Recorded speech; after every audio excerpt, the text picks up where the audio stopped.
Well, I mean, you know, first of all, I'd like to congratulate her. Yeah. I think this is a Seriously.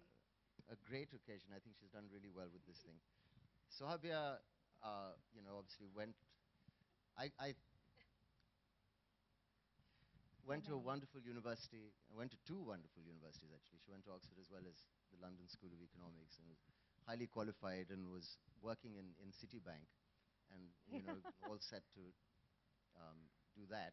And then she came to stay with me for a summer, and quit her job and join movies. And I'm not sure how my parents felt about that, but she's of course has her mother's blood and genes as well, and was drawn to this profession. There was a time, you know, that she's misleading. She seems quiet and very, very sweet and polite, which she is, and she's a source of strength for us, and I'm very happy she lives in the same city as I do. But she had gone out to dinner once. I want to tell the story. It was before she met Kemu here. I hope he doesn't mind me saying this, but it was kind of a date. He was a really wealthy guy, and he was a big industrialist, and everyone was kind of wondering how this was going to work out. And he was talking to Soha, and Soha was really bored. I don't know if she was already seeing Kunal and... Okay, all right, I don't know. No, in the sense that, you know, just went out to be polite. Anyway, she's out at this dinner, and her friend messages her and says, you know, how's it going? And she says, she replies, you know, he's really boring. And she sends the message to the guy she's having dinner with. And now this is Soha. She doesn't skip a beat. She says to the guy, excuse me, can I borrow your phone, please? Takes it, deletes it, gives it back, and carries on. Well, My sister. yeah. So, you know, I've known her for a very long time. I'm very happy she's on my side. And look, this is a very... I mean, you want me to read some of this book? Yes. Out? Yeah. If you. I was still lying in bed, scrolling through my Twitter feed, sipping coffee, more asleep than awake, when I saw the headline. Soha reveals major secret about Kareena Kapoor's pregnancy. What? When? Where? Who? I couldn't answer any of the four basic questions journalists are taught to ask, but I was already panicking. The coffee had turned to mud in my mouth, and I was finding it difficult to breathe. I'm usually so careful. I never say anything about Amma, Bhai, and Kareena, and especially nothing about the baby. Had I inadvertently let something slip? I sat up and scanned the rest of the article, and the more I read, the more I relaxed. The major secret was that Bhai and Kareena, or Saifina, as they are together referred to, were not planning to have their child in London, as far as I knew. I remembered the interview. I remember answering the obligatory question about how I was feeling about becoming a bua again, dismissing the one about what preparations we were making, expressing vitriol about the one whether I wanted a girl or a boy for them.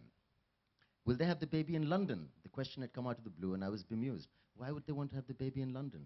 There was some furious scribbling and a furtive exchange of glances, and I hastily added, I have no idea what they're planning, and as far as I know, they aren't planning to have the baby in London. I ended with my most convincing, but what would I know, shrug.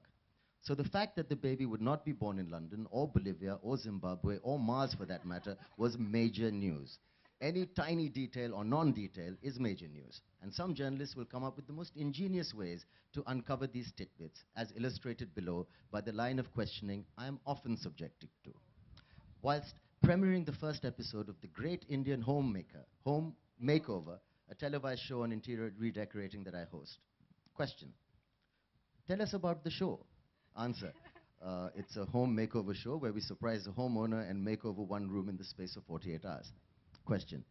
Speaking of redecorating, how are you doing the baby's room in Saifina's house? Whilst at a press conference for Balmain watches. Question. Tell us what you like about Balmain watches. Answer.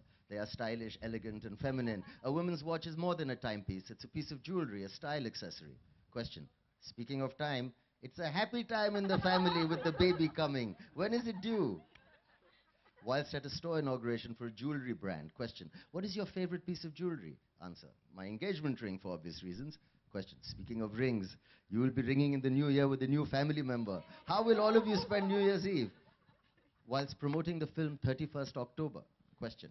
Tell us about the film and your role in it. Answer. It's a real life story about a 1984 anti-Sikh riots and I play a Sardarni. I have 3 children in the film. Question. Speaking of children, okay, this one I can forgive. Whilst at a Femina Diva style contest. Question. What does style mean to you? Answer. Wearing your personality on your sleeve, being comfortable, confident, and carrying yourself in a way that makes you stand out. Question. Speaking of standing out, isn't Kareena setting new fashion trends with her baby bump? During a lifestyle interview. Question. Where do you see yourself 5 years from now? Answer. I don't plan that much ahead. I try not to live in the past or plan for the future. I live in the present. Question. Speaking of presents, what are you going to give the baby? Have you decided? During a press conference to announce Kunal and my production company, Renegade Films. Question. Why did you choose the name? Why did you choose your name, choose to name your company Renegade Films? Answer. Well, renegade means rebel. We liked that it stands for going against the grain, doing things differently. Question. Speaking of names, is it true they're naming their baby Saifina? You get the drift. I calculated that the damage done in this instance was minimal, so I tossed my phone aside, took another sip of my coffee, and turned to the less alarming headlines of the national press.